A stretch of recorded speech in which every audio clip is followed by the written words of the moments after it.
Selanjutnya adalah penulis Lele Laila.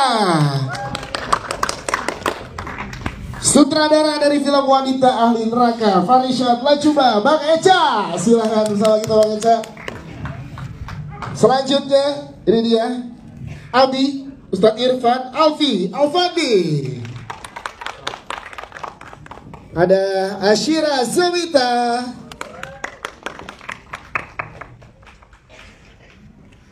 Selanjutnya kita punya tepuk tangan dong paling meriah untuk Feby Rastanti. Dan ini mau calon-calon istrinya yang manggil yang terakhir. Ini dia Oka Antara.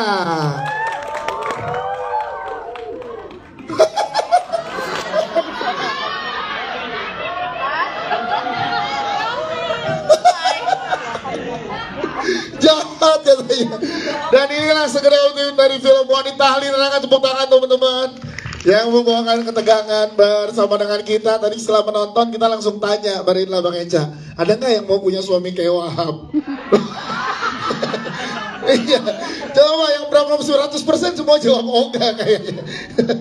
Baik, setelah kita ngobrol langsung dengan jajaran cast dan juga filmmaker, karena setelah di tanggal 6 dan tanggal kemarin kita sudah bikin 2 kali special screening, betul kata dia, tanggal 6 dan tanggal 9, dan alhamdulillah responnya kurang lebih sama dengan yang hari ini gitu. Bahkan sebenarnya di beberapa lokasi mungkin karena langsung bertemu dengan calon penonton di luar, karena sebelumnya Visinema menghadirkan di Home Sweet Loan itu bilik curhat. Kali ini Wanita Ahli Neraka bilik neraka. Ini apa yang beda dan yang coba ditawarkan ke penonton Wanita Ahli Neraka seperti apa? Ada yang udah nyoba bilik neraka di luar belum teman-teman? Ini udah.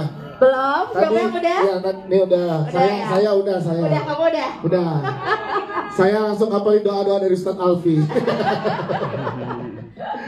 Oke, jadi sebetulnya karena memang ini adalah sebuah film horor gitu ya, rasanya kita sebagai dari tim pembuat film juga dari tim promo gitu ingin memberikan sebuah experience yang lengkap gitu buat teman-teman yang tidak hanya menonton filmnya tapi juga bisa menikmati wahana sesungguhnya gitu, bukan wahana neraka ya teman-teman, auzubillahi min dzalik gitu, tapi wahana di mana teman-teman bisa merasakan audio 360 tentang part of story dari Wanita Ahli Neraka gitu. Jadi teman-teman bisa lihat bagaimana seorang perempuan yaitu Farah yang digambarkan di dalam cerita ini tuh ketakutan gitu ya untuk mengikuti sebuah petualangan bersama dengan suaminya. Yes. Jadi setelah ini kalian coba dulu ya sebelum pulang ya, coba dulu bilik neraka terus kasih testimoni, tag Wanita Ahli Neraka, experience nonton dan experience nyobain bilik nerakanya kayak apa. Kayak apa? Soalnya nih dari yang di sini yang udah nyoba nih 3 belum semenit udah keluar.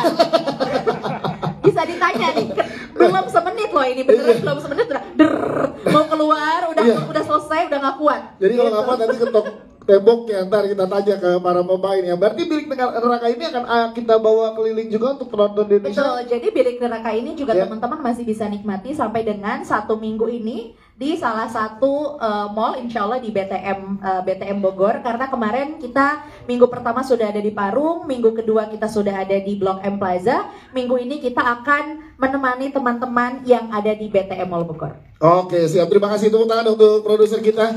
Barinlah, terima kasih. Kita ke Mbak Lele Laila sebagai penulis. Karena setelah menonton ini mempertegas apa yang disampaikan di press conference sebelumnya, Mbak Lele, bahwa mengenai ahli neraka, dan juga kita pengen tahu lagi lebih lanjut akhirnya mengapa terpikir latar belakangnya Farah ini wanita yang dari pesantren, Mbak Lele. Kenapa nggak dari wanita yang biasa? Dan ini kan yang dari yang prianya juga sedang maju untuk pilkada, Mbak Lele. Boleh diceritakan dan harapannya penonton merasakan apa setelah menonton Wanita Ahli Neraka? Silakan. Assalamualaikum semuanya. Waalaikumsalam warahmatullahi wabarakatuh. Terima kasih banyak sudah hadir hari ini. Aku tadi ngintip sepersekian. Aku happy banget waktu pas teman-teman berteriak ketika Wahab, bahkan lagi mandi saja kita kesel ya. Iya. ini. Dan lagi manis-manis saja kita kesel, dan itu seharusnya yang kita lakukan ketika ada perempuan yang mengalami nerakanya di rumah. Jadi jangan kalau ada orang yang curhat di sosial media ketika dia ada neraka di rumah, jangan bilang bahwa yang salah perempuannya, kita belum tentu tahu kan apa yang dia alamin.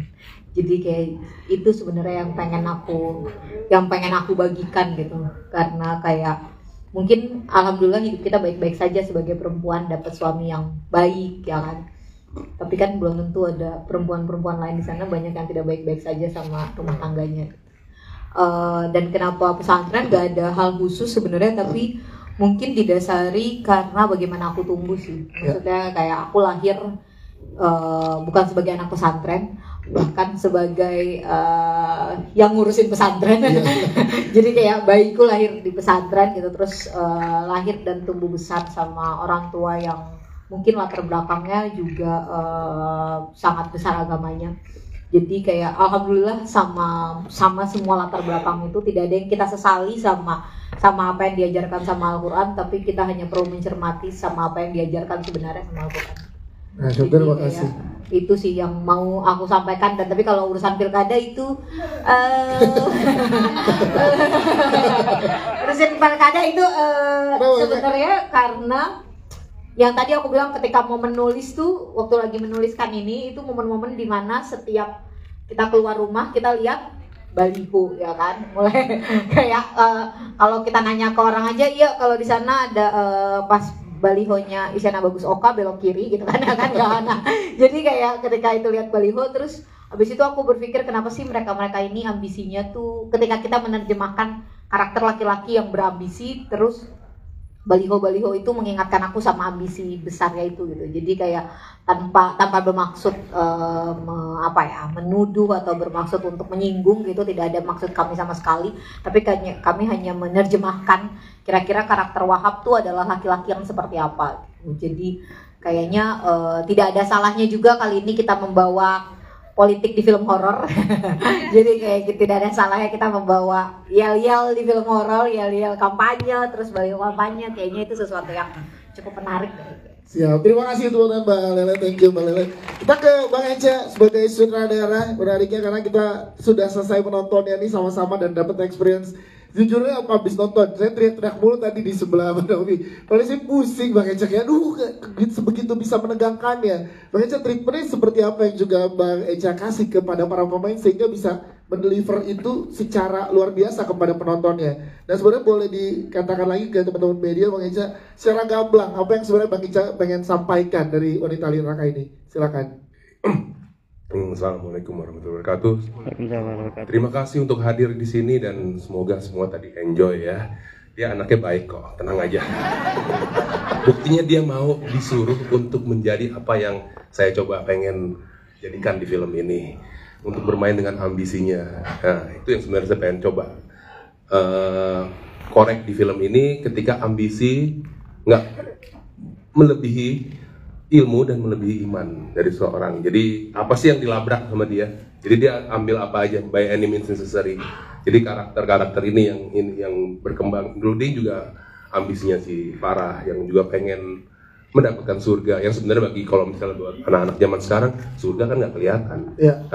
Tapi ada yang berpikir ke situ. Jadi tetap saya bermain untuk kita main ambisi yuk. Ambisi pribadi, kira-kira kalau tanpa ilmu pengetahuan, tanpa iman bakal jadi kayak apa? Nah, ini saya coba main di sini. Berarti ada ambisi dan nafsu sebagai manusia yang coba dieksplor, yang tadi mencoba mendobrak iman dan ilmu yang dia miliki ya Bang Eca ya. Iya betul. Dan peran laki-laki dan perempuan dalam rumah tangga itu juga coba dieksplor di sini Bang Eca berarti. Ada juga. Jadi yang mau coba lihat bahwa ya sebenarnya kan peran laki-laki dan perempuan butuh kesetaraan kan. Ya. Even di agama juga dibilang begitu ya. Begitu Pak Ustaz? Ini ada. Jadi ya secara nggak langsung kita bermain di sini dan Lele ngasih cerita yang menarik untuk diolah. Jadi ya kesempatan lah kita sort of kasih lihat bahwa ini loh menurut banyak persepsi salah di luar sana, kita coba perlahan untuk dikemas ini untuk di arah yang benar lah, jalan yang benar. Baik, terima kasih Bang Eca sebagai sutradara. Kita geser ke Bang Alfi sebagai Abi. Bang Alfi, menariknya boleh Bang Alfi berikan ke teman-teman mungkin. Ini kan banyak juga pesan-pesan hadis yang diberikan dalam film ini, yang dipetik dari karakter Abi sendiri gimana sih sebagai ayah untuk ke teman-teman penonton? Masya Allah. Assalamualaikum warahmatullahi wabarakatuh. Waalaikumsalam warahmatullahi wabarakatuh. Selamat siang. Sore. Sore. Masya Allah, lupa waktu kalau ada ngelihat asik begini, Masya Allah. Pesannya apa? Pesannya yang pertama dari orang tua ke anak ya. Yes. Mau gimana pun juga ketika anak sudah berumah tangga, jangan pernah ikut campur dalam urusan rumah tangga anaknya. Satu. Yang kedua, pesan yang kedua adalah buat para kalian yang mungkin yang parah-parah di luar sana yang mengalami hal yang sama, ya, kekerasan dalam rumah tangganya, la tu'ati fi ma'siyah. Gak ada yang namanya ketaatan dalam kemaksiatan. Jadi kalau suaminya itu mengalami atau melaksanakan kemaksiatan, tugas seorang istri adalah menguatkan iman dan speak up. Allah takhafu wa la tahzan, innallaha ma'ana. Jangan takut, jangan sedih. Allah sama kita, Allah bantu kita, Allah kuatkan kita, Allah angkat kita ke derajat yang lebih baik, insya Allah. Amin. Amin. Bang Alfi, berarti belum selesai kata-kata saat nurut sama suami ya? Iya. Harusnya nurut sama suami kecuali perbuatan maksiat gitu ya. Harus ada lanjutan itu ya yang harus diketahui sama kita ya berarti ya. Di sini kan dibahas surah At-Tahrim ayat 11. Ada yang ingat? yang nonton Ayo, ayat berapa? 11. 30. 11. Jauh amat tuh. 11 tadi kan itu Al-Fajr. Ayat 11. 11. Apa yang dibahas? Bahwa apa? Allah menguatkan hati seorang hamba Siti Asiyah, istrinya Fir'aun. Lihat, istrinya Fir'aun kurang gila apa lagi? Ngaku Tuhan, segala ngebunuh orang. Kemudian apa? Siti Asiyah menguatkan batiniahnya untuk berkait dengan Allah Ta'ala terus menerus sampai akhirnya Allah angkat beliau daripada kezaliman. Ya. Gitu. Itu dia. Terima kasih Abi, Bang Alfi, terima kasih. Tapi nggak asik kalau misalkan Abi sendiri uminya nggak ada, ya kan? Nah ini sudah hadir bersama kita juga. Umi, silakan Mbak Elmatiana, silakan. Masya Allah, Umi. Waalaikumsalam, silakan Umi. Habis kamu maju, Umi. Bajunya biru, baju Wahab soalnya baju biru. Ini belum move on ya Mi. Masih pakai baju kampanyenya Wahab saya lihat-lihat nih. Umi kalau gitu langsung ngobrol sama Mbak Elmatiana sebagai Umi tadi, Bang Alfi sebagai Abi udah Muri gitu. Saya sebagai seorang ibu walaupun bukan ibu kandung gitu tetap aja memiliki kasih sayang terhadap anak-anaknya walaupun itu adalah anak angkat gitu. Jadi biar bagaimanapun naluri seorang ibu itu tetap kepingin melindungi anaknya bagaimanapun caranya gitu. Dan tadi tergambarkan di karakter Umi di dalam film Wanita Hari Neraka yang Mbak Elmatiana ya. Iya, nggak bisa ngelawan Yes. sama suami gitu karena Uminya sendiri juga kan mengajarkan sebagai seorang istri tuh bener-bener nggak boleh ngegosip Ya. gitu. Coba dong sebagai sosok adik yang sangat menyayangi kakaknya. Kenapa? Terima kasih semuanya udah datang hari ini. Kita pengen tahu Asyira cerita di balik layar kamu seperti apa karena adegan intens kamu juga cukup banyak di sini dan pengen tahu juga setelah masuk bilik neraka gimana reaksinya. Kita pengen denger itu, silakan. Sebelumnya assalamualaikum warahmatullahi wabarakatuh. Selamat sore Waalaikumsalam warahmatullahi semuanya. wabarakatuh. Sore. Terima kasih banyak udah datang. Aku kagetnya ramai banget. Aku shock sekali dan deg-degan. Menjawab pertanyaan pertama bilik neraka dulu ya. Iya, boleh silakan.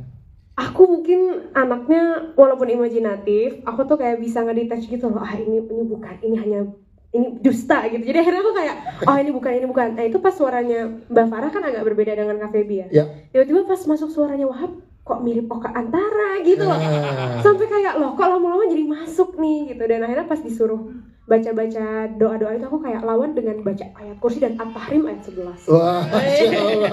On karakter ya. Sebagai Dina. Ya, terus gimana proses produksinya yang sebegitu sulitnya di layar tadi, boleh ceritakan ke teman-teman media? Sebenarnya pas pertama kali baca skrip tuh kan aku udah baca ya akan ada fighting scene dengan the one and only gitu Kak Oka Antara terus sama Kak Feby Rastanti. Terus aku cuman takut aja sih gitu, takut aku tidak bisa menyeimbangkan mereka gitu karena aku di sini jadi kayak pahlawan kesiangan banget gitu kan, nolongin bocil sendirian gitu, kasihan gitu. Tapi ternyata pas udah sampai di set mungkin kita juga nggak terlalu banyak tensi ya.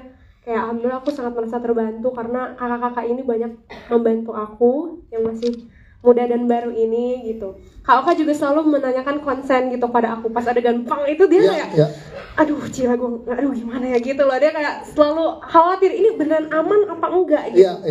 Aman apa enggak, akhirnya aku pakein lagi apa kayak apa sih namanya itu, bukan kan gimana maksudnya head cover safety-nya pakai padding gitu. Dan itu pun pertama kalinya aku dapet adegan kayak gitu, terus kata Oka ini pokoknya kalau sakit aku nggak mau lagi ya, kalau sakit aku nggak mau lagi, tapi ternyata nggak sakit dan aku malah mau lagi. Ternyata dia Mau lagi? Jadi take 2 biar lebih bagus. jadi ketagihan ya malah ya. Hati-hati ya Cil. Kok dia suka disiksa nih lama-lama. Bukan begitu maksudnya, kayak gitu. Barilla berarti sebagai produser harus mengakomodir safety dari para pemain juga ya tentunya. Tentunya itu hal yang pertama yang memang itu jadi concernnya kami gitu ya. Jadi ketika kita menulis skrip pun dengan Lele dan diskusi terkait treatment bersama dengan Bang Eca, hal pertama yang kita juga diskusikan dengan stand koordinator adalah safety itu dulu. Gitu, yang penting safety, dan kita selalu bertanya sama tiap pemain, kamu aman nggak? Sakit nggak? Nyaman nggak? Kalau misalnya adegannya begini, ada yang sakit, ada yang benjol atau apa gitu. Umi benjol. Ada satu scene Umi benjol. Yang terbang Farah, yang benjol Umi. Tapi aku jatuh lagi dari motor kan. Tapi aku mau ngasih kali kejadian ini. appreciation dulu buat Mbak Farah aku, karena Mbak Farah sama sekali tidak menggunakan stand woman.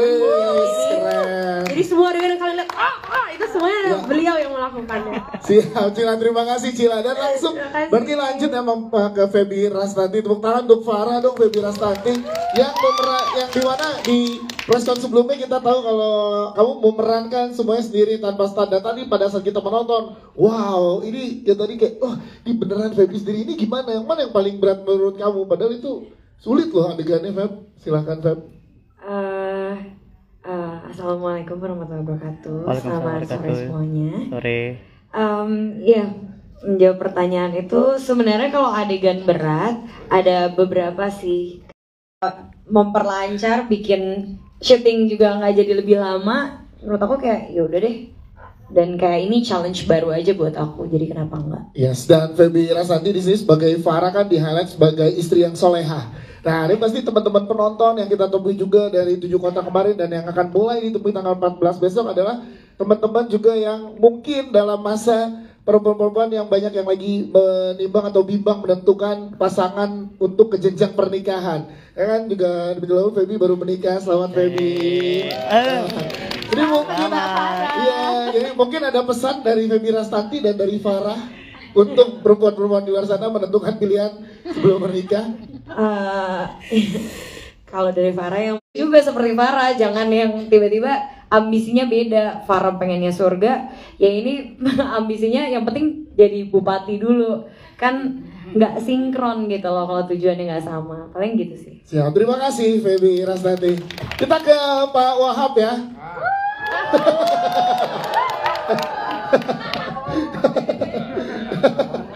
Sampai 2.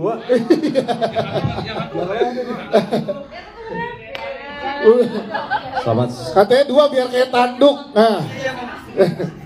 Iya. Coba Selamat sore semuanya. Sore Mas Oka Antara, boleh ceritakan yang menjadi tantangan untuk Mas Oka Antara membawakan karakter Wahab, karena tadi kalau dari cerita teman-teman pemain di belakang sangat-sangat berbeda kan dengan Wahab yang di layar. Tantangannya ya. Iya. Tantangannya ya apa ya? Gak ada lagi. Enggak. Easy peasy bro. Ini kan film horor religi pertama saya. Ya.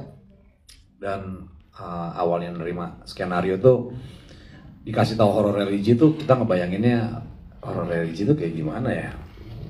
Terus dikasih tahu ini ceritanya tentang suami istri yang mana istrinya pengen mencapai surga dengan nikah. Itu dianggap sebagai ibadah, lalu suaminya itu memiliki niatan yang tersendiri lah.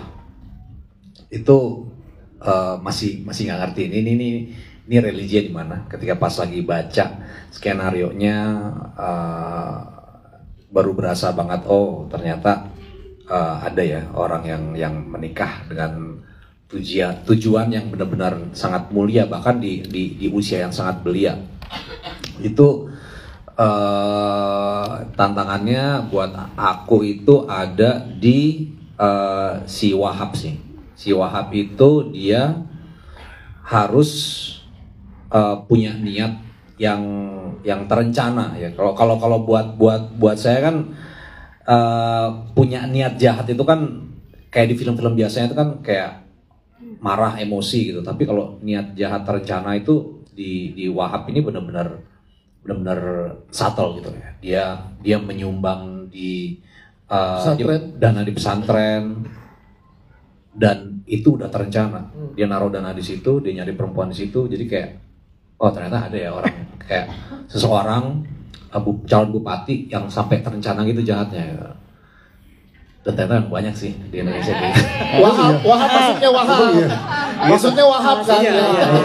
Gitu. Maaf. Ya gitu. Maksudnya Wahab tergambar di Wahab.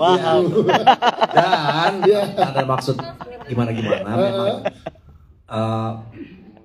mudah ya buat ngedapetin inspirasi itu. Tapi harus ngebahas yang lebih lanjut ya. Maksudnya lumayan mudah lah karena orangnya sangat haus kekuasaan. Lebih tepatnya tahta sama ingin membalaskan trauma yang terjadi di bapaknya. Jadi kalau teman-teman tadi perhatiin kenapa dia bisa punya berdialog panjang ketika spesifik ngomongin soal Pak Agung.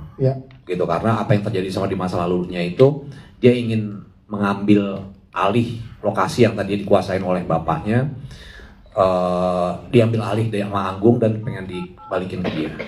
Gitu. Itu sih. Bahkan manis-manisnya aja cewek-cewek di sini nggak suka sama Wahab tadi.